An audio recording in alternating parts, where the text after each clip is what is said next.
I wasn't sure what to talk about tonight, but as I'm preparing what I believe will turn into an interesting book, perhaps I should tell you what my book is about. I've tentatively given it a title, The Truth of Freedom. Now, freedom is a very elusive concept, and for that reason it's very awkward to explain in summary form, in a manner of distilling out the essences, what my book is about. I've got perhaps a little quote here. The book is The History of European Liberalism. The author is Guido de Ruggiero, an early 20th century Italian philosopher. But even more interesting is the fact that it's been translated by R.G. Collingwood, a philosopher, for a long time professor at Oxford in the late 20s and 1930s. He died prematurely in the early 40s, but a philosopher who deserves far more attention than he has so far received. So Collingwood has translated de Ruggiero's History of European Liberalism, and he writes this in his translator's preface. Liberalism, as Professor de Ruggiero understands it, begins with the recognition that men, do what we will, are free. That a man's acts are his own, spring from his own personality, and cannot be coerced. But this freedom is not possessed at birth. It is acquired by degrees as a man enters into the self-conscious possession of his personality through a life of discipline and moral progress. The aim of liberalism is to assist the individual to discipline himself and achieve his own moral progress. Renouncing the two opposite errors of forcing upon him a development for which he is inwardly unprepared, and leaving him alone, depriving him of that aid to progress which a political system, wisely designed and wisely administered, can give. Now, in some ways, in summary form, this tells us, if you like, what the orthodox conception of liberalism is. A social and political circumstance wherein the individual can be free, can flourish through doing what seems to him to be in his best interest, perhaps. The key point that comes out of this, however, is that freedom is something that arises from within the individual. Now, this is an extraordinary thing. Freedom, if you like, is not just the absence of restraint or the presence of opportunities to be as impetuous as one wishes. Freedom, insofar as it's human freedom rather than merely uninhibited instinctual activity like perhaps my dog at home does, freedom is something that through some form of action within the person arises. Now, this origination from within, leading to the expression of the person, is a most peculiar phenomenon and has been the subject of intense not understanding and efforts to understand but an issue or some sort of something about humanity which has been intensely managed through various social forms, through forms of government, but particularly forms of government of the human mind. The issue of our freedom relates deeply and profoundly to the very nature of our human being, and it relates to, if you like, the possibilities that lie within us. Now, in the sheer complexity of the topic, it's so easy to head off in all manner of different pathways, and I'm keen to keep things as clear as I can along a fundamental path. You see, there's a wonderful book by André Gide referring to Oscar Wilde. Looking at it, Gide tells us how Wilde whispered to him that what characterises the work of art is that it is unique. You see? Now, unique, afresh, that this work of art originates out of, as it were, for Oscar Wilde and subsequently Gide and for the great Denis Diderot, that art arises out of the actions of the critical spirit. We're getting into new complexities here.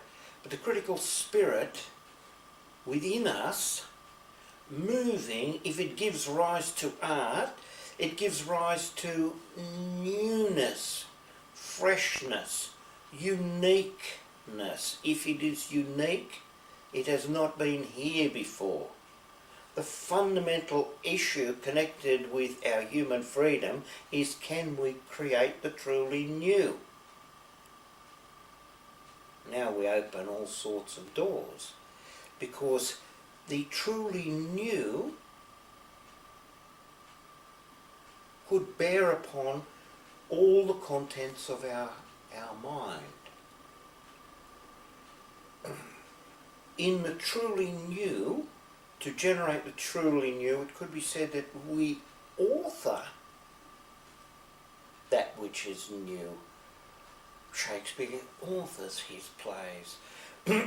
Rembrandt, through other means and techniques of expression, authors his paintings. The performing artist comes before us on the stage and as author reveals a dramatic character and context for us. Maybe human freedom is something that we author. Now, this problem of authoring is a truly fascinating one, especially when we start thinking about human knowledge. Now, going right back to the Greeks, Plato's view was that the world as we know it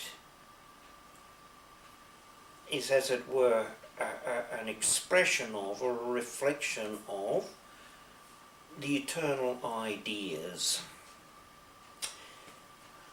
The perceptible world is also intelligible because of an order that is immanent within it, and by means of which it articulates itself. And the human mind, if it works in some miraculous way, can become conscious of that which is intelligible in the perceptible world. But Plato, arguing that there is a definite set of eternal ideas that not only shape the world, it also defines for us the possibilities of our knowledge. How can one have knowledge of something which is not constituted out of the eternal ideas? Quite obviously that's not available. So, how then do we gain ideas in the Platonic sense? For him, by a process somewhat like remembering, wondering and remembering, wondering as an immanent sort of pointed or directed tension within us, and through the wondering, awareness pops into our minds, apparently an authoring process, but as it emerges, when we look into it, we see that the ideas were all there. The only thing that's changed is that the boundary of our ignorance has merely altered. There is, in the Platonic and even the traditional Greek view, nothing new. If there is knowledge, the knowledge is only the illumination in our minds of ideas that were there before. Now, this is a very powerful notion, and it has been hugely persuasive throughout all history. The Platonic theory held sway over the human mind for hundreds of years. It received some advance into what's called Neoplatonism through particularly Plotinus. And this occurred in the 2nd, 3rd centuries AD. Through Plotinus, Plato's ideas were collected together and made, as it were, an emanation from some sort of central principle that unified the whole universe, and because of its intrinsic unifying character, enabled the unification of ideas into understandings, i.e. it was the source, the creative and organising source of the whole intelligible universe. Not the perceptible, but the intelligible universe which underpinned the perceptible world. This Neoplatonism was taken hold of by the great doctor of the Christian Church, St. Augustine. And Augustine integrated Neoplatonism with Christianity and gave rise to a theology in which the ideas constitutive of reality are in fact an emanation from God. These ideas and this process of illuminating through our wondering, in fact, got shifted in the Augustinian theory into the theory of grace. For 1,000 years and more, it was deemed that insofar as human knowledge arose, it did so through divine grace, and that process of divine grace was one of revelation. The Church controlled the development of knowledge in the human mind. The power of the secular human mind to give rise to knowledge of reality was excluded. The bulk of my book then gives attention to the struggle to firstly rescue and then to establish or re-establish the secular sphere of human knowledge making, if you like. Not only knowledge making, because when we start looking at it, new dimensions, and I'll make a point about this in a minute, but to rescue the secular mind and restore, or the struggle to restore to the human mind the capacity to actually think for itself and to cease to be dependent on the actions of the supernatural, beneficial actions of the supernatural, giving rise to knowledge in the human mind. It's a fascinating story how this arose, and it's a sort of an offshoot of the Reformation. We know that both Luther and Calvin in particular, when they broke away from Rome and the Vatican, they held to predestinationism or predestination. God, in the grandeur of his omniscience, knows our destinies. We don't know them, but God does, or otherwise he'd be limited. For that reason, our course is set even before we act. As a consequence, we are not truly free. Our behaviour, because God knows, only then, if you like, an elect, already predetermined elect of those who will go to heaven. The rest of us are lost. And that salvation, which is still, if you like, the Platonic illumination of our darkness, but the salvation, the illumination of heaven, is something that we can't know whether we're going to have, but it's already set before us. If we then, for example, violate and transgress the laws, that God's laws revealed to us through the Bible, we certainly will go to hell. If we do our best and we can't do any better, then there's a chance that we may be included in the elect. As I say, anybody obviously transgressing the laws is definitely doomed.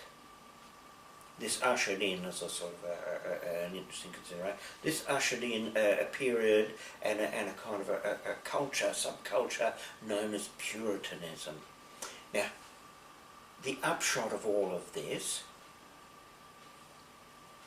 is that with all this predestinationism, that not only are we not free, but in a sense the morality that rests upon us being free doesn't even exist that way. Morality, as the responsible actions of a free spirit, is gone, and morality meaning a conformity to the directions shown by the Bible and interpreted by the Calvinist church or the Lutheran pastors. Morality equals the doing of that. Furthermore, because to be moral in that sense of conformity, everyone's on their own. You don't have to worry about the person next to you. It's his business whether he chooses to conform or transgress. All I can do is set him both a good example and warn him that the transgression is certain to give rise to doom, the doom of eternal damnation. So, this question of freedom has lots at stake, and back in those days, in Holland, particularly under the influence of medieval, of the sort of Erasmus and this sense of humanism. Erasmus had been brought up by those people, going back a generation, the brethren of a common life. These are the people who were behind Thomas à Kempis and the imitation of Christ. This a sense of simple goodness.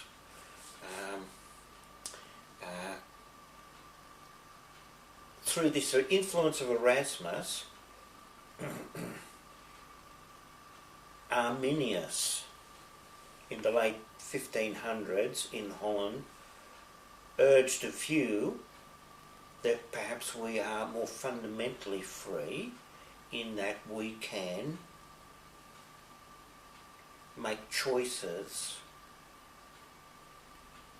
which arise truly out of ourselves, i.e. we are truly able to be moral, and for that reason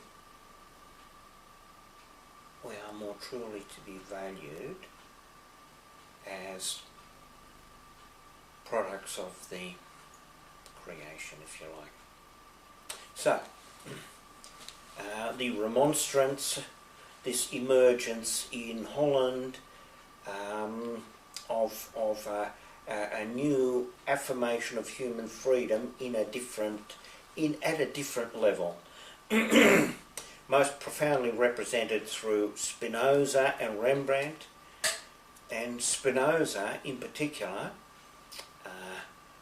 through his assessments both of human being and also of our social milieu, can be identified as the real originator, if you like, of what has grown up to being, if you like, this liberalism that sort of Collingwood and De Ruggiero speak of. So,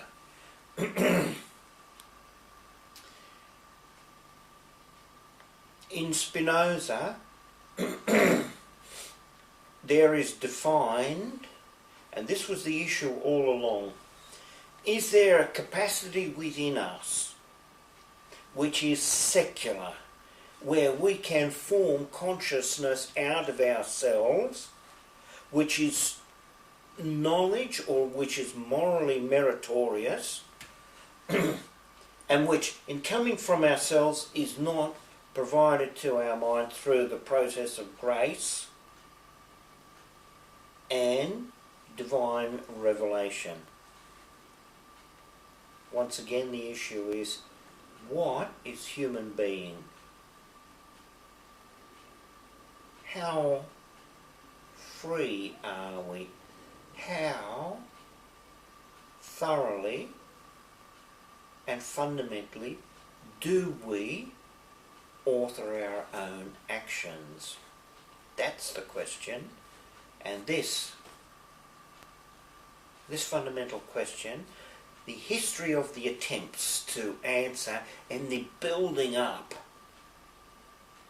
of the insights that have gradually fashioned an understanding that underpins Goethe and Beethoven, and in a sense underpins the best thought now available to us. That's what my book's about.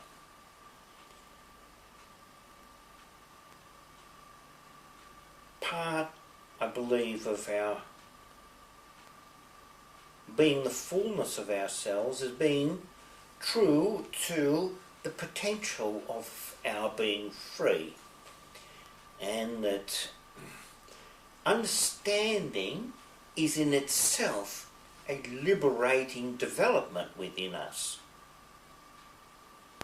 And so that the liberation of the human spirit is seriously connected with our self-understanding, not only as individuals sitting in our privacy, but as individuals participating in a community and participating in activities which have purpose and which have serious consequence. The understanding of all of these things, the demystification of these things today seems to me to be of great benefit if it liberates what Wilde would call the critical spirit in us all. And given that we live in one world, and there's only one common good, we can argue as to where it is, but one common good, so a broader understanding that includes us all is a possibility, and given the difficulties that society faces at present, to shift from the information age to the age of understanding, through this self-understanding, through the understanding of the world and the understanding of society that has been achieved over the last 500 years.